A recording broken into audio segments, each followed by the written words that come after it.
Thanks. Hello, everybody, and welcome to NASCAR Sprint Cup practice at Charlotte Motor Speedway for the Coca-Cola 600.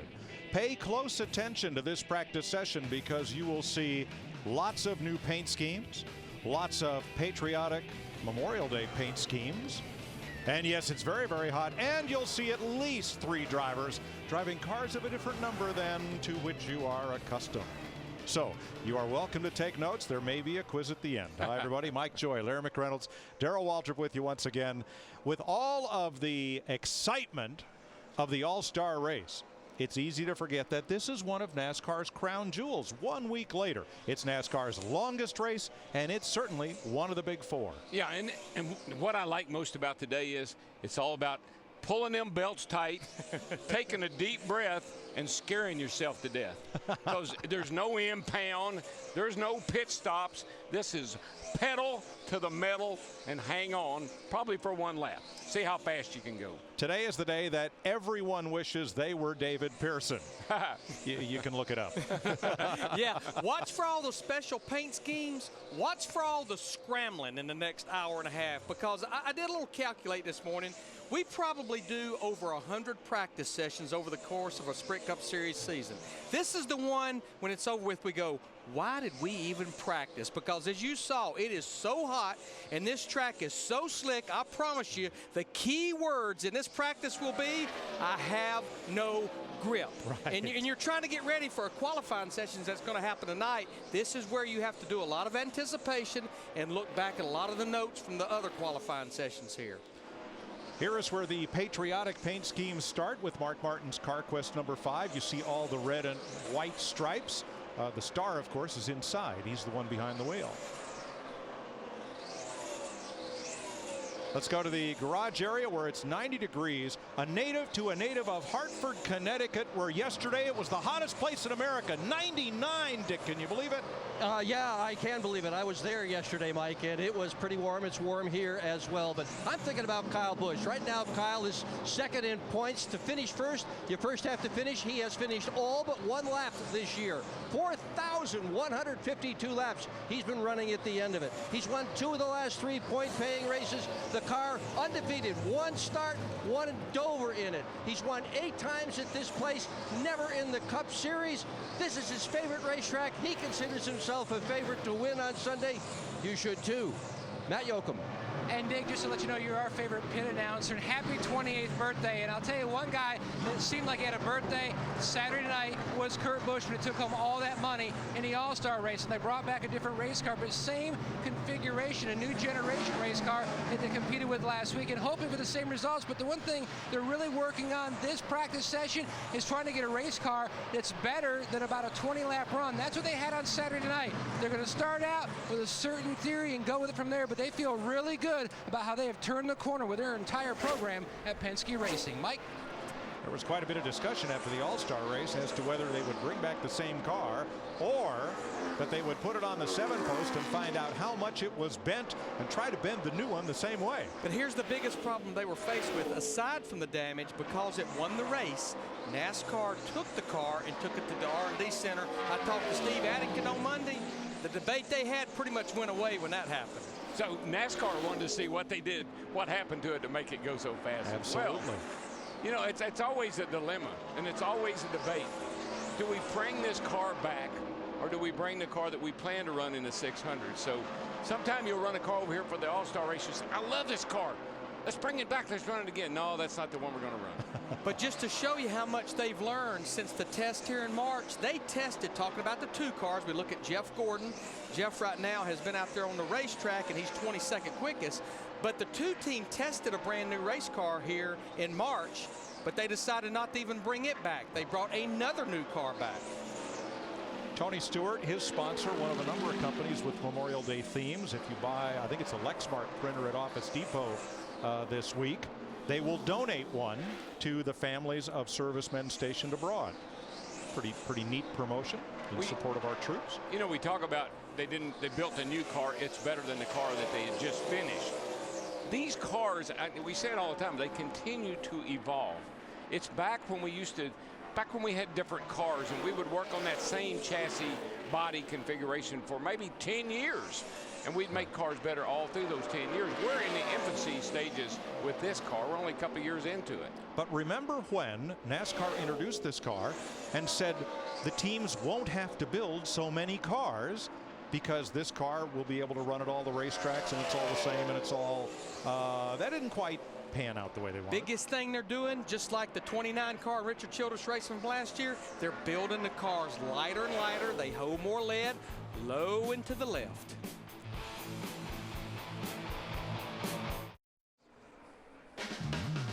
Speed's presentation of NASCAR Sprint Cup practice at Charlotte is brought to you by Best Buy.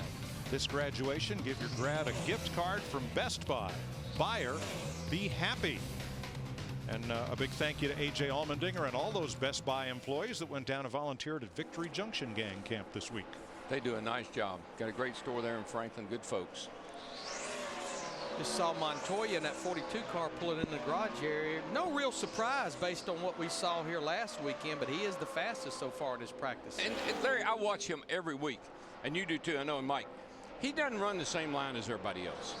He'll go in the corner one time really high, wide, and just hanging it way out and cut to the bottom. The next time he'll go in low and let it run up to the top. He really looks around for the best line to get the most speed out of his car more than anybody else. Jeff Burton there, 7th on the speed chart in the Caterpillar Chevy. This is a track last time Jeff Burton went to Victory Lane was the fall race of 2008. Well, over here in the test too, don't forget he had the fastest car over here in that test.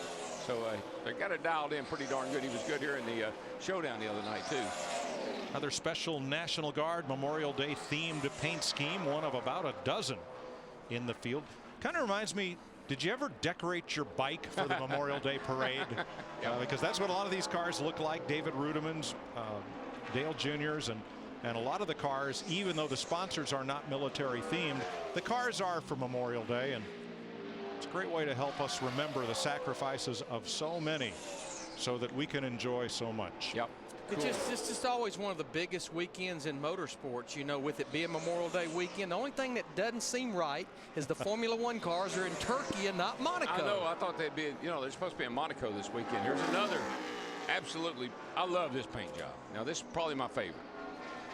This it looks like a takeoff on what was the Power of Pride paint scheme for the Lowe's Chevrolet, but yeah, this has a lot of impact, and this is a driver who makes a lot of impact here, doesn't he? Nobody else likes his paint job, but I do. I love it. Matt? Mike, they're always patriotic on the 48 team when it comes to Memorial Weekend, and they always seem to give back, and that's exactly what Jimmy's doing once again this week. The Jimmy Jam presented by Lowe's, which will air right here on Speed Saturday night. Darius Rucker. It's a concert supporting military members and their families with Lowe's USO Fund. It's very easy. If you want to be involved, you can text USO 50555 for a $5 donation, or just call 800-876-7469 and mention Jimmy Johnson. A great way to give back to so many people that sacrifice so much for us. Darius Rucker, now a solo artist with a country lean. He was the lead singer for Hootie and the Blowfish. Well, he had a nice outing up on the Lake Norman Tuesday night, I think it was. Out on the boat, riding around, had a concert. Great. Michael took my two sisters, Connie and Carolyn. They had a great time. Got their picture made with Darius. Said they had to be. Said it was a great time.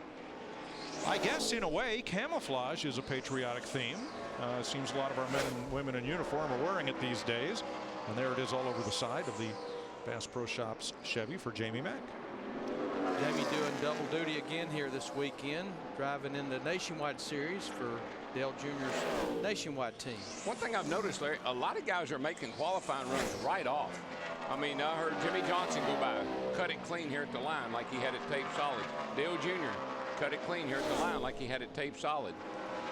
I'm not surprised at that, Darrell, because you have all the information from Saturday night, regardless of which race you were in. You've got information, and this track will change so much from now to Sunday. I'm just not sure what you learn making race runs right now. Jamie McMurray, he just shut it down. Well, as you talk about that, good time to update the go or go homers. Max Pappas, Johnny Sauter, and Todd Bodine are the fastest of those. Because if you're coming here this weekend for the Coca-Cola 600, Saturday night, you need to drive an hour to the north up Interstate 85 and US 52 to the Madhouse, NASCAR's oldest sanctioned racetrack, Bowman Gray Stadium, where they run the modifieds on a little track that's around a university football field. It's a football stadium, and they race modifieds there every Saturday night, and you will see one heck of a show. You thought last Saturday night here was exciting. Bowman Gray this Saturday night. You'll see a show during the racing, and then you'll see a show after the racing. Right. I love it. Junior Miller says, "Gonna wreck Burt Myers this week." And he does. You know, this car right here, we were talking about him on our conference call the other day, Martin Truex Jr. in the 56 car. I hate to even call Martin Truex Jr. a sleeper, but I think this is a car that we're going to be watching all weekend long. When you look at the weekend they had, they started the showdown in 20th. They won that race, had to start at the rear of the Sprint All-Star race, and drove up there to finish second. Had a great Saturday night here the other night. And he's moved in the top 12 in points now. There is a new look for Matt Kenseth. Jeremiah Weed, Sweet Tea Vodka. You know, that should be interesting. Sounds interesting. Jeremiah Weed. Yeah, the name sounds like it's right out of the 60s. I'll bet there's an interesting story behind that, which I probably ought not to tell because I don't know it. So we'll go to the garage. Berger doesn't know it either, Mike. But I can't tell you what's going on with our current point leader, Happy Kevin Harvick, that is, until he comes to Charlotte. This is his least favorite track because it is his least productive track. Average finish here, 21st. He has led just 2 laps in point-paying Cup races. So far, he's 26 on the board, but the good part of the story is that his car feels good. It's got good grip, good horsepower coming off the corner. All it needs is some speed. So the crew is slowly but deliberately working on the nose of the car to try to give it the speed Harvick needs to finally win a point-paying Sprint Cup race here. He won the All-Star race back in 2007, but yeah, I was reading his quotes, and he said, you know what, if they'd give me a top 10 finish Sunday night right now, I'd take it and get out of here. Just not very productive, as Dick Berggren said here at Charlotte. There's a guy that knows what it's like to win on the week before the 600. He won the All-Star race and came back the next week and won the 600. That's only happened 6 times in the history of the All-Star race. I know who did it first. Yeah, right. Our man DW in 1985. I did it. Davey Allison, Dale Earnhardt, Jeff Gordon, Jimmy Johnson, and Casey Kane in 2008. His Budweiser Ford has proud to serve those who serve our armed forces as a tribute on the Bud Ford. And there are the back-to-backs. Fellas who had 2 straight weeks of grand success here. And you know what was funny about for us in '85? We hadn't been running all that great up to that point. And it just shows the momentum that you can gain from that win. Was that Bertha, that car? Well, no. Or was that after Bertha? That was after Bertha. Okay. Bertha was a Gatorade car. Oh, I'm sorry. You're yeah, but that was the Budweiser car, and we really got off to a bad start that year, and it really all turned around right here for that race. I remembered something special about that car, and maybe that's what it was, that it hadn't won, had it? It hadn't. That was the first thing we'd won. And what was, you may have seen the special about that first race. That car, when people talk about things that they do to cars today, that's in 1985. A lot of the things that people are doing today that they act like it's never been done before was done to that car in 1985.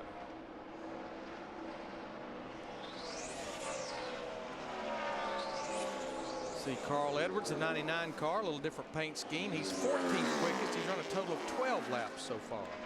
They had a little scramble on pit road before the session started. It turned out that the side window was not fully latched, so they had to attend to that before Carl could get out to practice.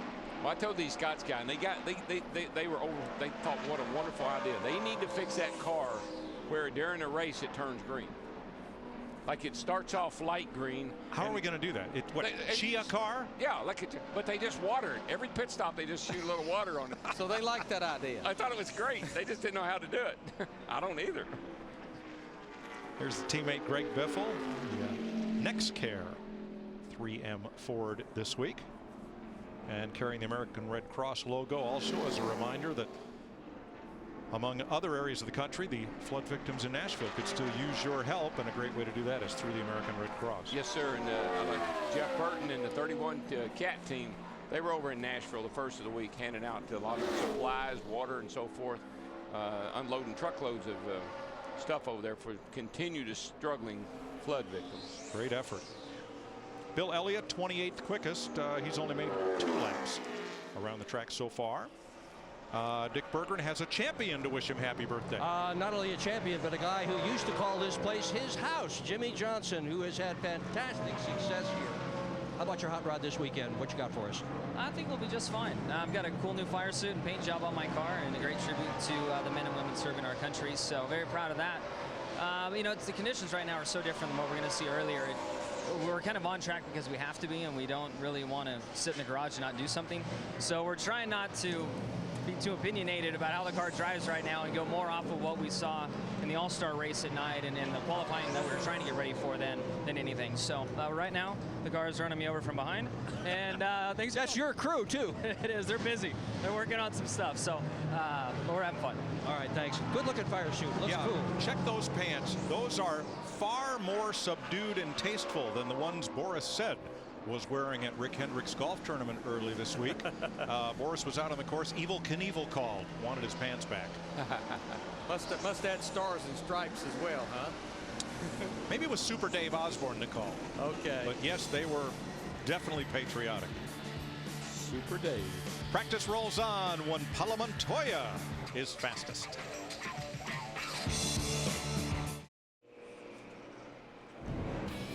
Tomorrow we're going uptown to celebrate Memorial Day weekend. NASCAR trackside in uptown Charlotte. Why don't you go and stop by and find out why they don't call it downtown. Greg Biffle, Brad Keselowski, Richard Childress will be there. NASCAR trackside from Charlotte tomorrow, 7 Eastern. Only on Speed. Well, you know, being from out of town, I never have quite figured out why they call that uptown, because every other town I've gone to, they call it downtown. Maybe one of our Charlotte natives can help us out. But my understanding was Charlotte used to have a downtown. And when the business center of the city moved up the hill, that became uptown. Really? From the corner of Trade and Tryon and all points north, south, east, and west. That's uptown. I know they're pretty adamant about it. I know if yes, you say sir. we're going to correct you in a heartbeat. Yes, you don't say you're going downtown Charlotte. Well, Matt's uptown in the garage. Matt. And Tony Stewart getting ready to go downtown. Mike, you've got me off. Sorry. But I'll tell you one thing, it's definitely going up. The folks are going to really benefit. If you look at the back bumper cover of Tony Stewart's car, if you go to Office Depot and buy a Lexmark printer, they will make a certain percentage donation to Operation Homefront and really help out the military families. So everyone doing their part. Stewart trying to do his part from behind the wheel in a place that he has definitely struggled at during the month of May. The last 8 Coca-Cola 600s, he has not scored a top 5 finish, although he's won the All-Star race a year ago, and then he has an October win here. But right now he says, I'm struggling just to get the car back in the gas down. Just can I get the back like I really wanted to. So they're trying to make some changes on the 14 car. He's on his way back out to see if that's helped improve the car. And right now, Tony's 21st quickest in that 14 car. He's run a total of 9 laps. There's the brain trust of RCR, Richard Childress in the white shirt, Mike Dillon on the headset, Jeff Burton. Now, why is shouldn't Dillon be spotting? I think he only spots for Clint Boyer on race day. Clint's dad spots for him in practice. Oh, so Dillon has a backup spotter. That's it. Mike's race day only. That's right. He don't need no stinking practice. 3140.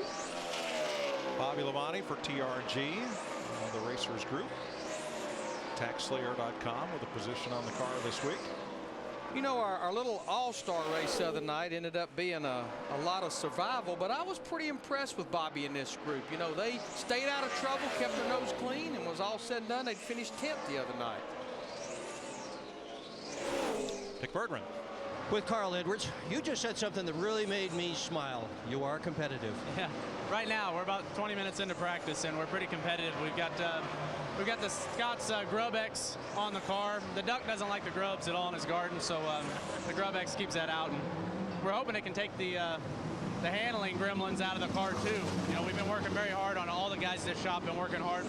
What are the handling gremlins you've been struggling with? What is it?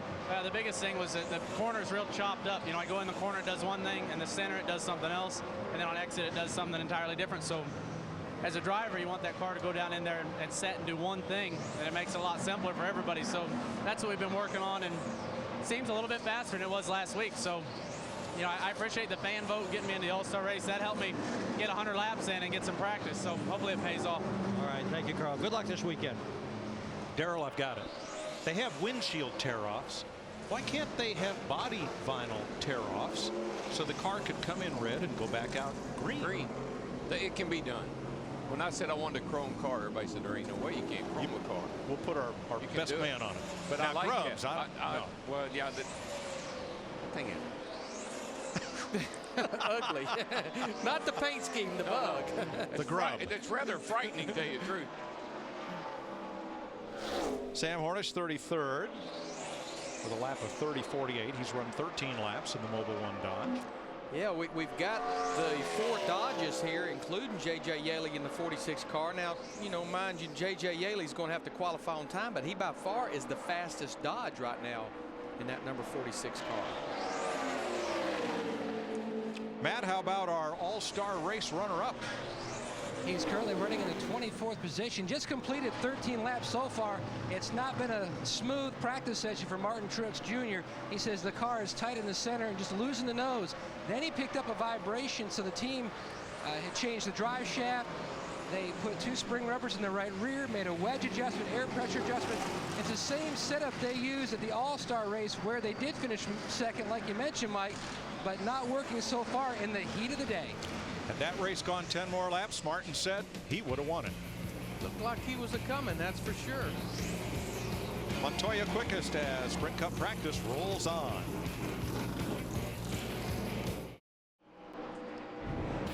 Sunday, it's a home game in Charlotte for NASCAR Race Day, built by the Home Depot. Jimmy Johnson, Casey Kane, and all-star winner Kurt Busch live from Charlotte Motor Speedway Sunday at 3 Eastern. Special time. Only on Speed. I don't know. I kind of like that paint job, too. There. It's pretty neat. Pretty neat. I like all of them. I really. told him this morning in the garage, I said, y'all will not lose this race car. I promise you, it'll be easy to find. I think it'll look good at night.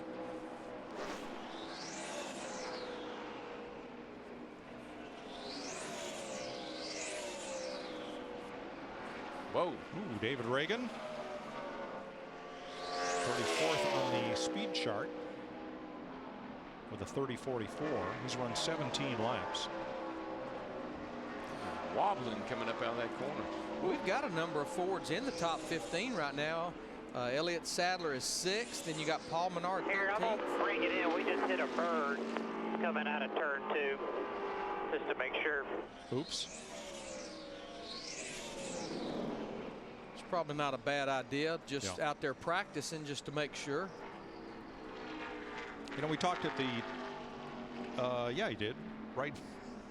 Right right about, there on the bumper. Yeah, right about there, I'd say. A little bird bleed right there. Sometimes you're the bumper, sometimes you're the bird. Boy, look at his hands in there. There he is, working that wheel. Yes, he was. Thing is not looking very happy at that point. That was more downs than ups. You know, he had a good little run going in that showdown race the other night. And David Gilliland drove it down into 3 and 4, and Carr walked up on him, got David into the wall. And we talked at the top of the show about this being one of NASCAR's big 4 races, with the Daytona 500, the Southern 500 at Darlington, and take your pick of the Talladega races. Probably the July race, since it went 14 years without a repeat winner. But when this track was built and brand new in 1960, the first World 600 was the first NASCAR race ever held with a purse exceeding $100,000. Now, big changes at Front Row Motorsports this week. Same driver lineup, all different car numbers.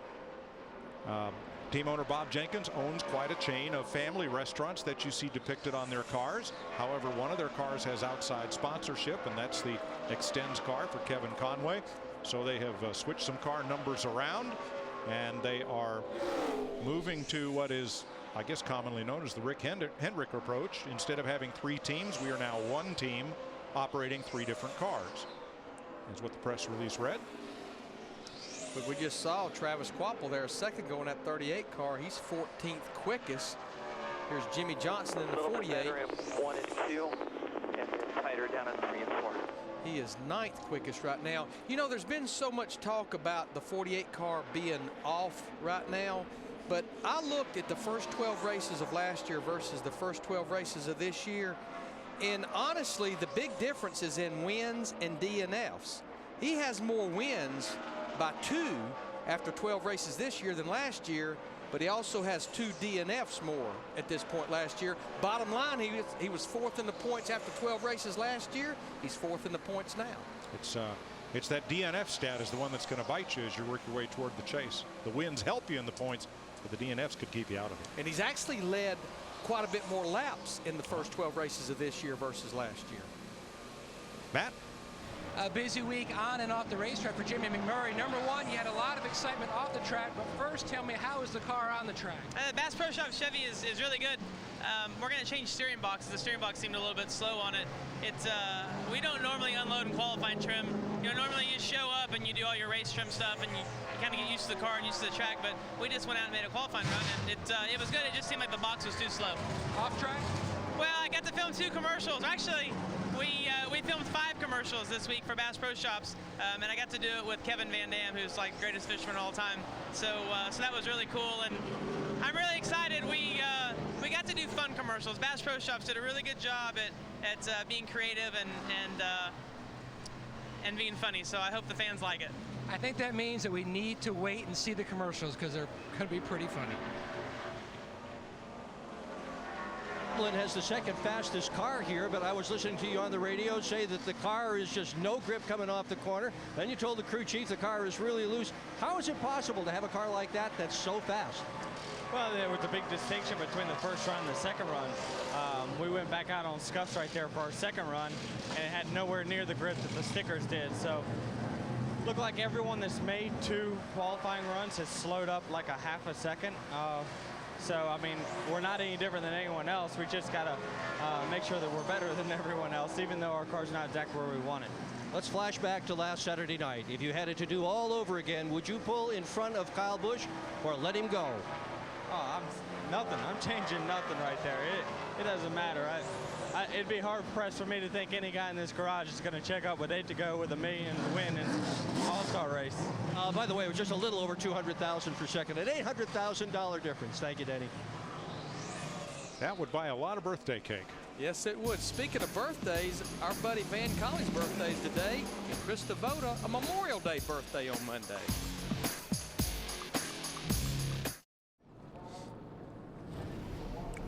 Monday, the Rolex Sports Car Series goes to one of America's most beautiful racing facilities, Lime Rock Park in northwestern Connecticut. Pruitt and Rojas fight to set a record with 4 consecutive Daytona prototype wins. Monday, 2 Eastern, only on Speed. This is not the reason for the caution flag. He's looking for the grubs. And here is Carl Edwards looking for grip and finding none. Darrell, this was turning down into turn 3, and it just stepped out with him. And he made that late exit into the corner kind of wide, and where you're going to cut it and go down the hill. And when he tried to cut it right here down the hill, you see the back end steps out just that momentarily, but you're going so fast. You're going over 200 mile an hour right there. And once you pitch it in there like that, unless you catch it, that wall is going to. Carl said he felt like, on the radio, he felt like he had a soft right rear. Well, the right rear is soft. There's no question. I'm not sure if it came from the damage or from, see the right rear there is soft. I don't think they had to evaluate whether they needed to go to a backup or not on this 99. You can see all the damage there, and there they're unloading it. Matt? And Mike, Larry Mack is totally correct. No evaluation needed about going to a backup. So what happened? Bob changed something on the GrubX Fusion there, and I thought, Boy, he freed it up. This is nice. I came off turn 2, and by the time I got into turn 3, the right rear tire looks like it was flat. I thought for a second, whoa, we got a free in. I tried to save it, and I just, if I'd have thought quicker, I maybe would have pitched it around backwards and just hit with the rear, but sometimes that stuff happens. It's a pretty good race car, though. I think we figured some things out, so hopefully we can get the backup going just as fast. All right, thanks, Carl. Hey, thanks. And they should be able to get that backup car out on the racetrack. We still have about 50 minutes of practice left. But I do think this is a team, Carl and Bob Osborne, that are really, really struggling, trying to find speed in their race car. Week in and week out over the last several weeks, we've heard Carl mention car has no speed. And I think sometimes he's trying to overdrive the car, and the car's just not responding for him. But you know, I talked to Jimmy Finning, of course, who was David Reagan's crew chief. Now he's kind of working in a role a lot like Robbie Reiser over there at Roush Fenway. Jimmy and I stood in the garage here Saturday afternoon before the All-Star race, and same words. We just don't have speed right now. Yeah. They're not talking about the handling. They're not talking about engines. Just said they don't have speed. Yeah. And you know that the engines, it can't be necessarily an engine problem, Larry, because look at how the 43 runs. The 43 has been pretty fast on a number of occasions. And even Greg Biffle over here the other night in the All-Star race, I think they've got power. I think they got to work on the chassis. The cars are just not handling for them. A lot like what we saw with Childress last year. Yep. Carl had run 13 laps. He was 15th fastest. Brad Keselowski is 30th right now. That's about 1 second between Montoya and Keselowski's best lap times. Now Brad's run 22 laps. Yeah, I get a feeling with the number of laps that I'm seeing, like Kurt Busch, who's run 18 laps, Keselowski 23, Sam Hornish 22. They do have those 3 Dodges right now in race trim. And they probably will keep them there for about another 15 minutes or so. And aside from A.J. Allmendinger, they've run more laps than anyone in the garage so far. Coming up on halfway in this practice. Montoya fastest. Carl Edwards has crashed. They're readying the backup car for Carl to complete this session. And aside from the Penske cars, I'd call out A.J. Allmendinger as having the most practice laps, and I was 1 line off on the board. It is Kyle Busch who has run 22 laps. He is the one driver closest to the Penske group. Tony Stewart at 21 and Kevin Harvick 23. The Penske cars have run the most. Here is A.J., who just completes his 8th lap on track in this session. Not very good on the practice sheet right now. Only 36 quickets with this 43 car. That car looks free and loose right now. The good thing about being way back there, I was just looking at Jeff Gordon. I was looking for him on the chart. You know, he's 44th quick. But the good thing about being back there, you're going to make a huge pickup when you get ready to go qualify. And you know, yeah, I would be willing to bet that probably whatever the fastest speed is when this practice is over, I'm not even sure that speed will get you in the top 30 or 35 in qualifying. I don't believe it will either. Because last year over here, I think we ran into high 27, if I remember right. Well, qualifying, though, is important here. This race has been run 50 times. 15 of those 50 races were won from the front row, and half of them were won from the top 5 on the grid. Matt? And Clint Boyer, the driver of the 33 Cheerios car. So your team is swapping over to qualifying setup. How was your car in race trim? It was good. You know, wasn't very good last week at the shootout. Worked on it a lot. The guys really went to bat for us. And Cheerios Hamburger Chevrolet turned down into the corner. First lap, I was like, way better, fix it. So really proud of that the guys were able to get it fixed. I think we'll be able to race, have a good Coca-Cola 600. But I'm excited. So your boss, Richard Schippers, he's got the multi-car team hat on every race of the year. For you, once a year at the Prelude, you're a multi-car team owner. All that stress, all that fun, you're going to do it again this year? Yeah, a little bit concerned about my driver, though. I guess Jimmy, he's going to drive again for me. Third time, this will be his third year of doing the Prelude, and he says he doesn't need any practice this year, so I don't know what to expect out of him, but I guess he is a 4-time champion. Only he would know. Oh, it'll be the E-ticket motorsports on dirt for sure. Mike? Thanks, Matt.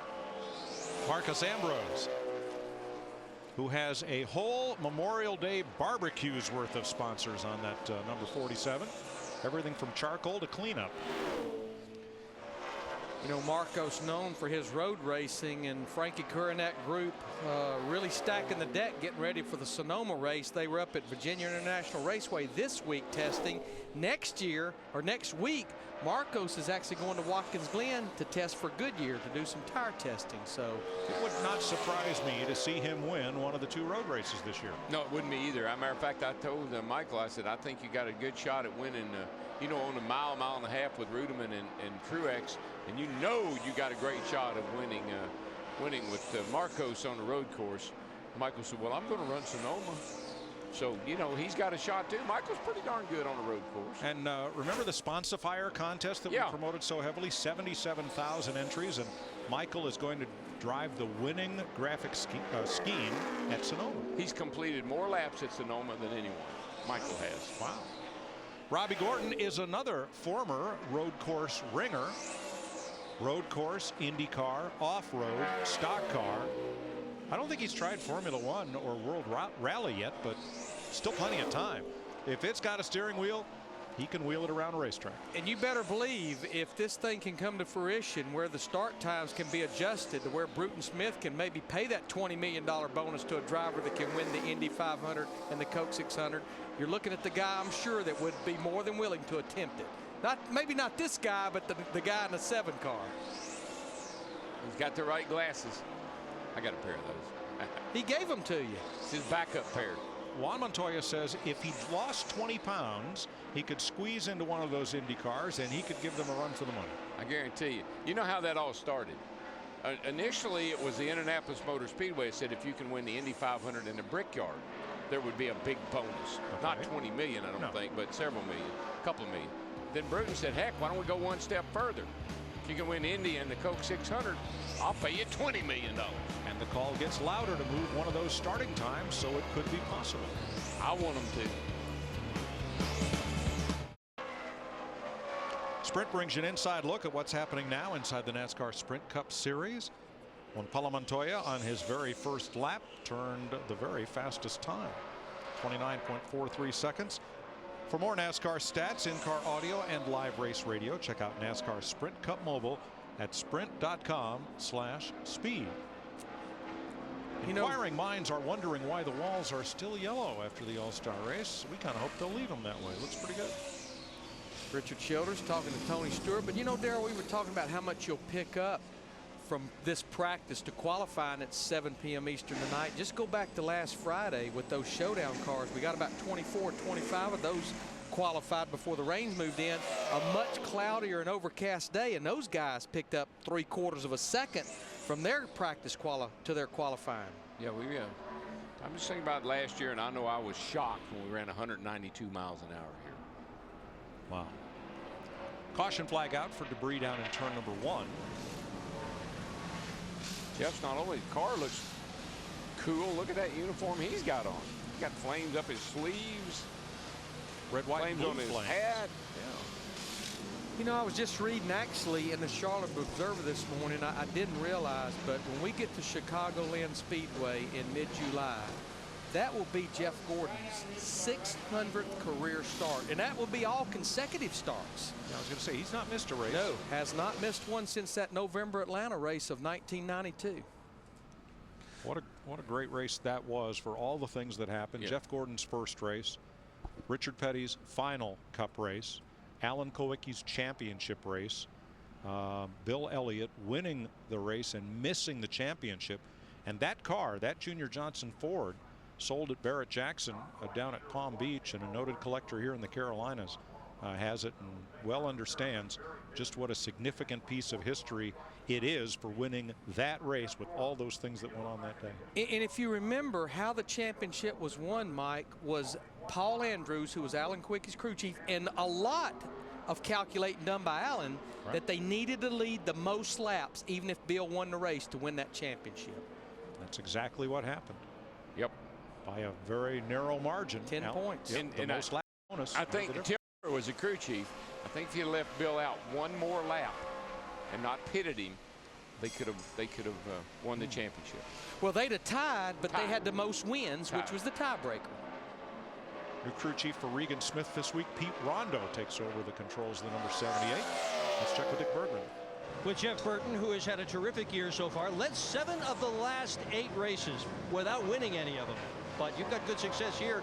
3 wins at this place in the Cup point races. How about this weekend? Another one coming? I hope so. I mean, feel really good about what everybody's been doing. Everybody on the CAT team's been working really hard, and the effort is unbelievable. And the results have shown on the track. I mean, we just got to keep working hard to be better, and we just got to tie up some loose ends. We've got speed, which is the thing we haven't had over the last few years, and with speed you can be real dangerous. So we've got to get better in some areas, but I'm pretty happy with what's going on. Sounds like chassis is the area you'd be working on.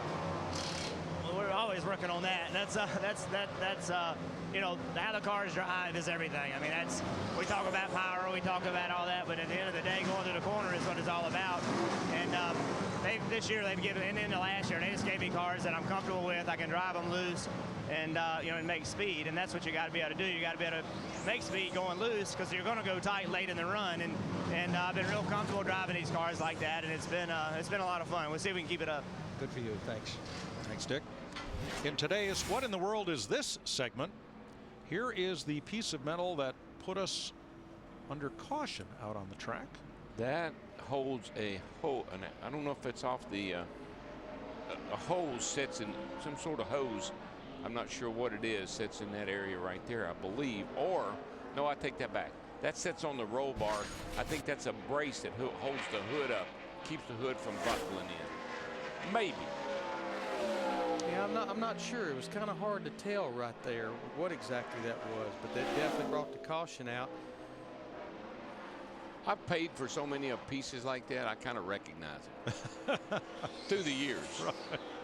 Looking at David Stremme, he's 43rd quickest. You know, just a second ago we saw Regan Smith in that 78 car. Regan is actually 17th quickest. And Pete Rondo, back in the day, was with Dale Earnhardt Incorporated. He actually started one of the years out as Dale Earnhardt Jr.'s crew chief. I think he's one of those crew chiefs you want to have lunch with again. Here's a list of the drivers who must qualify on time. Bill Elliott, of course, is a past champion. But we have a big entry here at Charlotte, so 4 drivers will go home tonight.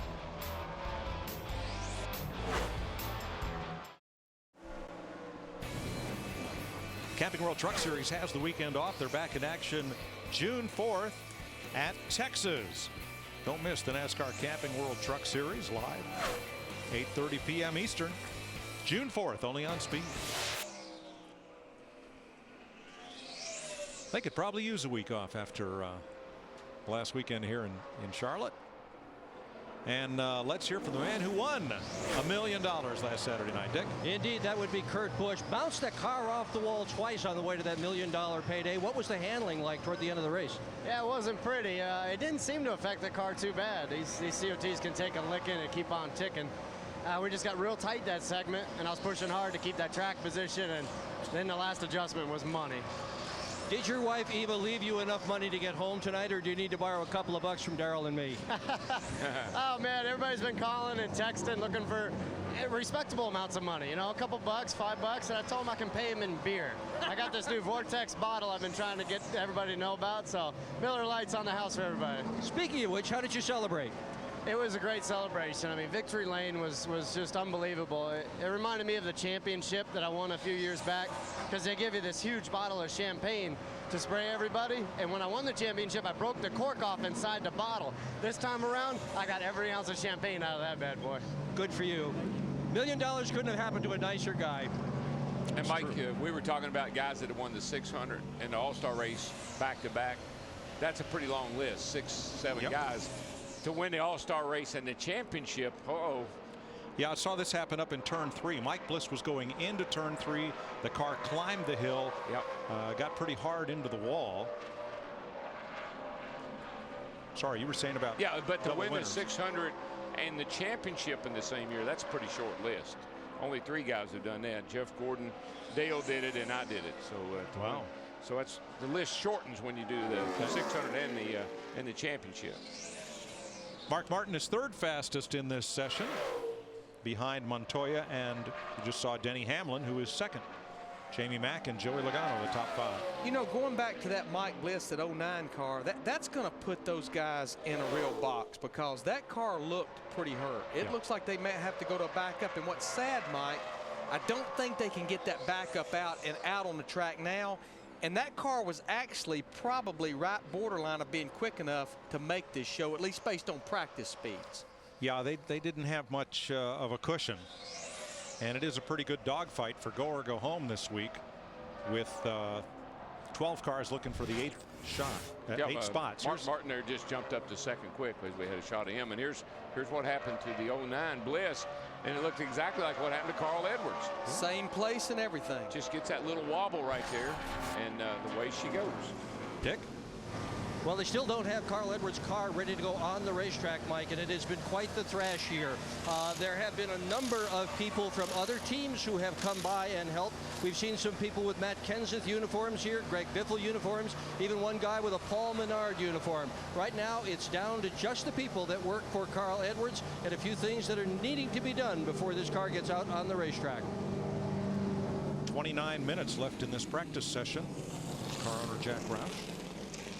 You know, I couldn't help but think when Dick Berggren was interviewing Kurt Busch a while ago, yeah, Kurt did a phenomenal job, and they had a great race car. They won that first segment the other night, 50 laps.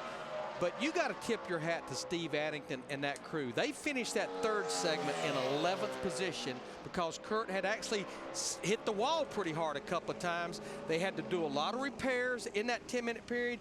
And the word is they really had to work to calm the driver down because he was pretty upset. I just think it's the vortex. I think that vortex cut loose in that 10-lapper. I think we're looking for royalties. The vortex theory belongs to us. We did create it. I would say this is probably another practice qualifying run because this is the first lap that Montoya has run since he cut that fast lap a little bit earlier. But look at that line.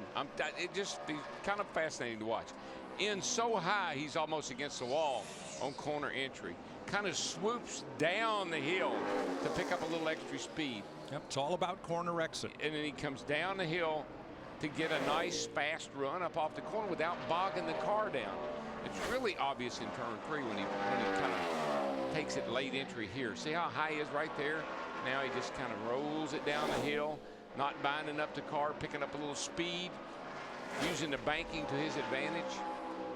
See what kind of lap he gets. A very nice lap. He moved the bar by 2/10 to a 29.24. It's unbelievable. How going to get here? But you know, guys, we're starting to get a little bit of shade, just a little bit on this racetrack. So I think in general, the track's gaining a little bit of grip. The track tempting is down about 100. Look out. You know why they've only run 2 laps? Would you want to show everybody that line? Probably not.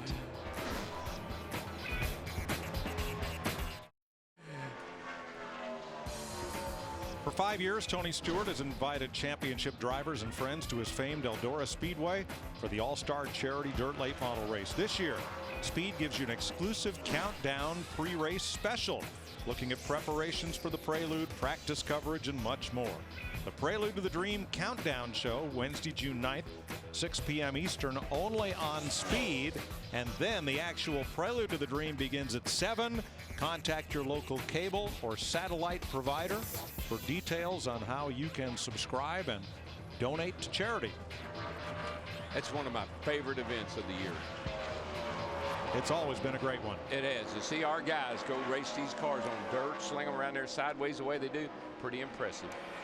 Paul Menard up to 9th. Yeah, by far the fastest forward. He was fast, but it was not pretty through 3 and 4 on this lap. A lot had to do. You could see the minute his wheel went below that white line, a little bit difference in the banking, it shot the car up just a little bit.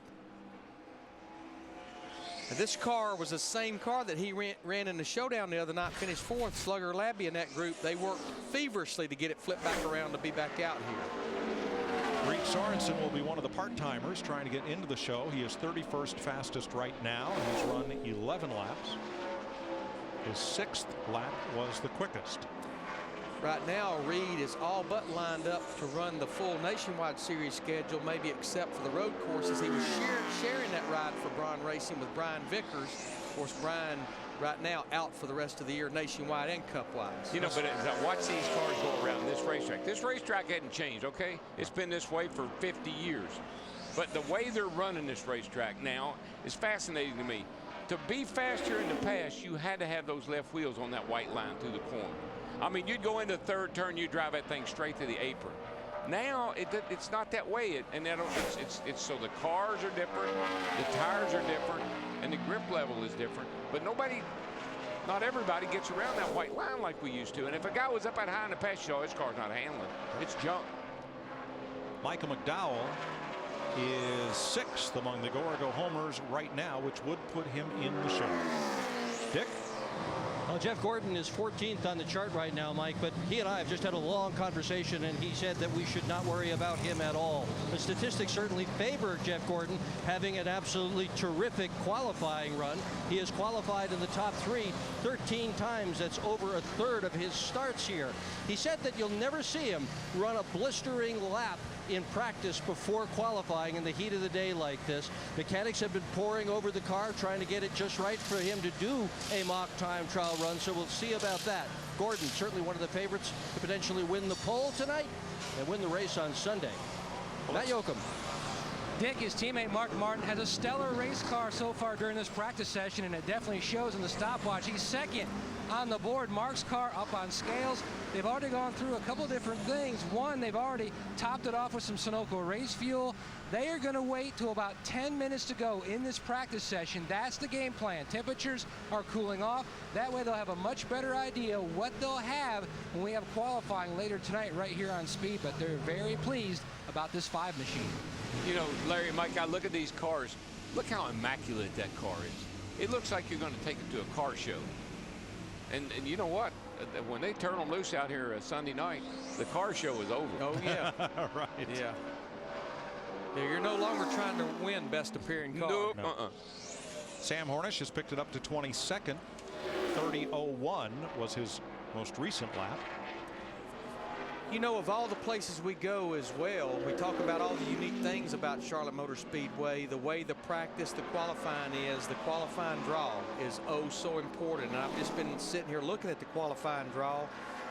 Cars like Greg Biffle, Matt Kenseth, Montoya, McMurray, they all go out fairly early in that session. And then I look and you see Jimmy Johnson, Harvick, Boyer, Burton, and Gordon. Those guys go out awfully late in the session.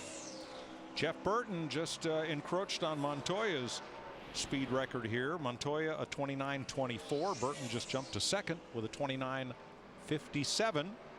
And Denny Hamlin is on a flyer, trying to improve on 5th fastest. I'd say he got a pretty good shot of moving up here, but right now Montoya is in a league of his own. Got 3/10 in the bank. See if Hamlin can do anything with that. His fast lap up to this point, 29:68. Up to third. 29:58. Right now, a lot like going into that last segment of the All-Star race, all 3 of the Gibbs cars up there in the top 10. So for the moment, it's Montoya, Burton, Hamlin, Mark Martin, Jimmy Johnson. See if Jimmy improves on that with this run when we come back.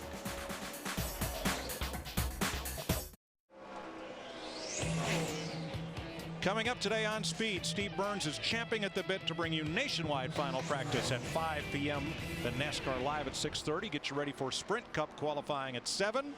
And the NASCAR Hall of Fame induction recap at 9:30 p.m.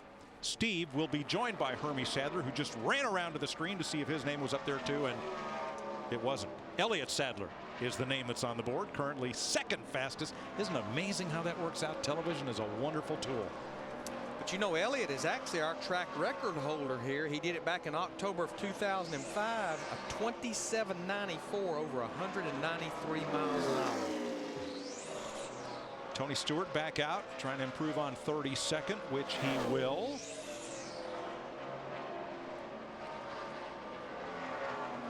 .31.44, his best lap, lap 23. Here are the magic numbers from 2009 coming off the magic fingers of the smoking keyboard of Bill Sloboda. Last year's pole winner, Ryan Newman, 9th fastest in practice. He was the 20th car to go out and take time. Won the pole. So a little, right about the halfway, a little past the halfway of the top 35 guys. Just watch the track, Tim. When she gets down to about 100, speeds will pick up. Go, go, go. Max Pappas trying to make the show, and he has been among the quickest to the go-to-go homers this whole session. Max likes Charlotte. Yeah, he just ran a 29.78. That has him right up there in the top 15 and 14th position. He's the fourth quickest Toyota. And the fastest go-to-go homer right now. And there they are based on their practice speeds so far. Right now, the cutoff point would be Mike Bliss. However, don't forget he's got to go. May have to go to a backup car. We'll try to follow that up for you because 4 drivers will go home tonight. Fastest lap of the day for Kurt Busch. His fastest lap, 6th. But it just took out too much of the rear end. Which, different way of saying it, but it's just loose. It doesn't have enough rear grip. I definitely got back to the gas earlier. Yeah, that was a 62 there.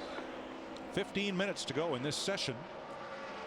Adjust your program. Travis Guapel now driving the $1 Baja Fish Taco at Long John Silver number 38 for Travis. Right now, Travis is 32nd quickest, but we're getting into the mode now where I think all of the cars will be in practice qualifying mode. Well, let's see what Mr. Gordon can do. Down, he's 17th now at a 29.83. What do you think, Larry? 10th. I don't know. Just I believe he'll maybe he might pick up and run in the 50s. I think he'll be right up there in the top 5 myself. 15 minutes to go in this session. Although I have to say he doesn't have that qualifying line that I would normally think he would run. Luther 1 and 2, but not so good in turn 4. Yeah, he was way high. 4. Take one more shot at it. That's a 29.70 P8. Yep, 8th quickest with a 70. Moved up. Yep. They're gaining on it little by little. He was over here 44th about 30 minutes ago. Now, Bill Elliott for the Wood Brothers was the quickest go homer.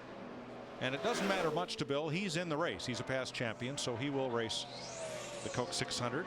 His 3rd of 7 laps was his quickest so far. You know, Darrell, I was just thinking about something. I've been thinking about what you were talking about, the lines that these guys are running.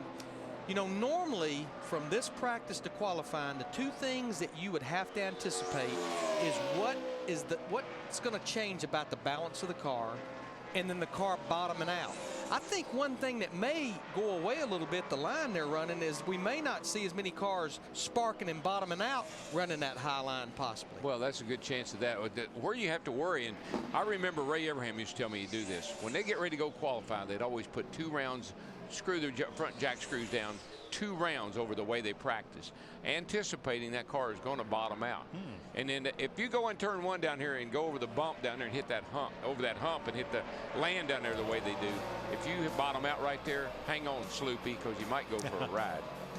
Casey Kane up for 3rd, which puts Richard Petty Motorsports 2nd and 3rd with Elliott Sadler and Casey Kane, who has 2 poles for this race. Speeds coverage of NASCAR Sprint Cup practice from Charlotte, brought to you by Best Buy. This graduation, give your grad a gift card from Best Buy. Buy or be happy. Hello, Newman. Yeah. Ryan is now 2nd fastest. Jimmy Johnson up for 3rd, dropping Sadler and Kane to 4th and 5th. But these guys keep taking a shot at Montoya, and they're still a couple of tenths off of what he ran there just a little while ago. So Montoya looking really good today. A couple of them have even tried running his line, but just can't get close to his time. 18 car here. He just moved up to 10th. And you know, I'm not even sure we'll even see Brian Patty and Montoya back out there in the 42 car. I don't know that I would. I'm like you. Don't show your hand right now. There's Casey Mears. I saw Brian Vickers Monday at Rick Hendricks Golf Tournament. He was golfing. Says he feels great. But being on blood thinners, golf is about the most rigorous activity that his doctor will permit.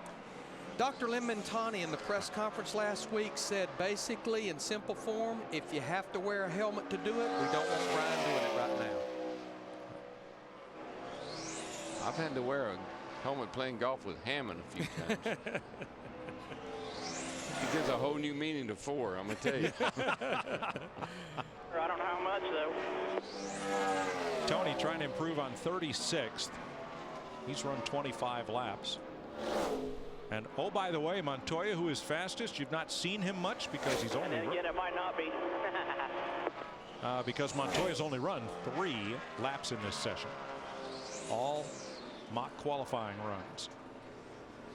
Stewart jumped up. I can't find him on the sheet right now. 22nd we have over here. Yep, 22nd. Okay, 29.88.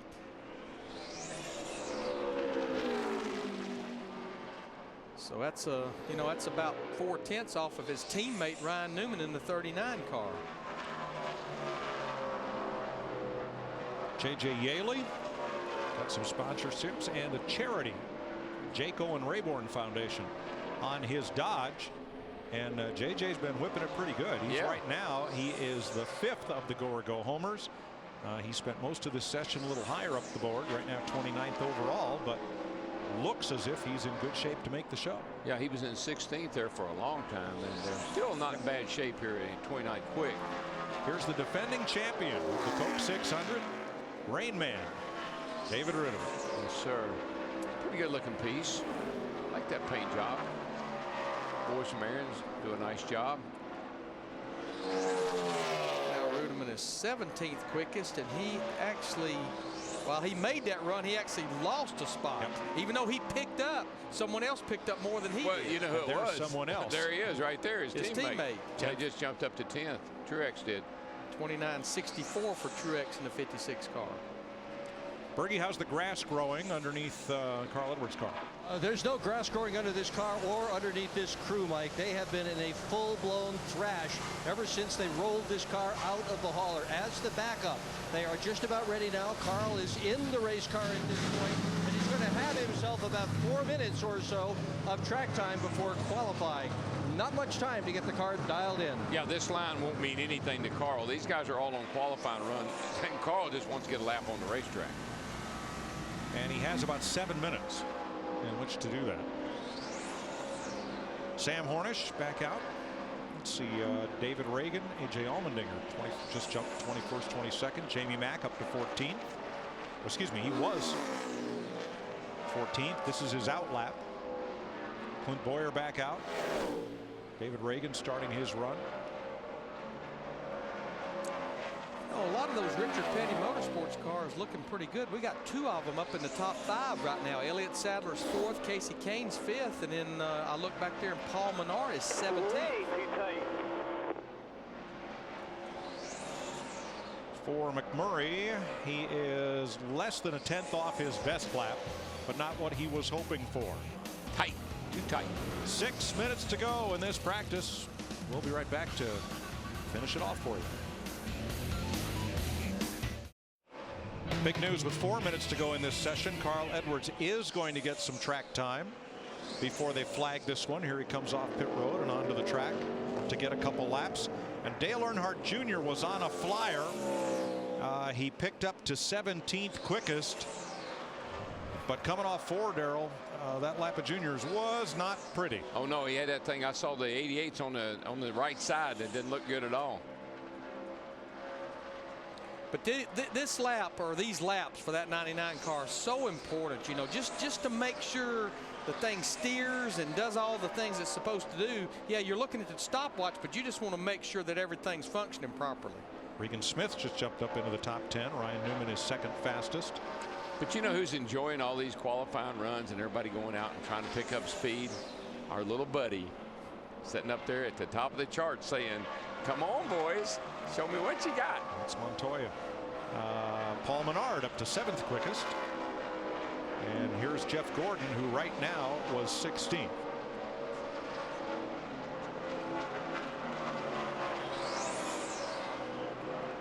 That's a start of a lap right there. Yeah. Yeah. Well, you know, as we was talking about Dale Earnhardt Jr. coming off the corner here, Just watch as he starts corner exit here. We see this a lot. And that thing, ooh, oh, so close. And made our camera wiggle. Caught him as he was going by. My favorite saying, that was slideways. Gordon's fast lap is a 29.70. Picked it up a little to a 68, but doesn't move up from 16th. Casey Mears, with less than 2 minutes to go in this session, is 31st. Thinking about Jeff Gordon, I always think about what he said to Ryan Newman. Ryan beat him for the pole over here. It's been several years ago now. Gordon walked over to his car and stuck his head in Newman's car, and he said, "Hey, don't you know I'm supposed to be on the pole here?" That's right. Newman had just clipped him for the pole. That's a pretty good lap for Reed Sorensen. He's second quickest of the go or go home guys in that 32 car. Scott Speed is 44th. Now he is locked into the show because he's in the top 35 in owner points, as they also are trying to find a little bit of speed. It's an out lap here for him, and see if he can pick up any. The 9 car, he's been quick. He's 5th quick right now, and that's the out lap as well. Down to 1 car left on pit road, and it's actually Kyle Busch of the 18 car. I would say the gate will be closed. Well, we're down to 1 minute in this session. And there he rolls. Just saw that 9 car again, corner exit. Looks like when you get these cars pinched down on the bottom, when they exit the corner, they always want to snap loose. That's got to be why these guys take that high line. It's a little easier to corner exit without the back end jumping out. Casey Kane, a 69, a 53 earlier, so he stays 5th. Jeff Burton might be the last one to get a run in. Here is Kenseth. Matt Kenseth 38th on the speed chart. Jeremiah Weed. I'm going to have to go steady up on that. That's the fellow who developed the formula some 25 years ago for this particular liquor. Kenseth jumped up to 30th at a 29.90. And Kyle Busch trying to improve on 14th. Now he's down there in that kind of what I would consider the qualifying line. At least it has been through the years. A 66 for Busch on his earlier lap. This is a little slower. Yeah. And that will be the last lap turn in this practice session. Well, you know, Larry, I watched Jimmy Johnson. He went out and run that line, what I would say a qualifying line, right around the bottom. He posted like the 7th best time. He came back out again, ran that high line like we've been seeing a lot of the guys do, picked up 3/10. So it's got to be where it's at. Well, Paulo Montoya has 0.2 of a second on the field. Can he win his first pole of 2010? 3rd at Atlanta is his best time trial effort so far this season. Only thing could hurt him is the draw. That may be his worst enemy. We'll just have to see. We'll have qualifying for you later on today, and coming up next, Nationwide Series final practice.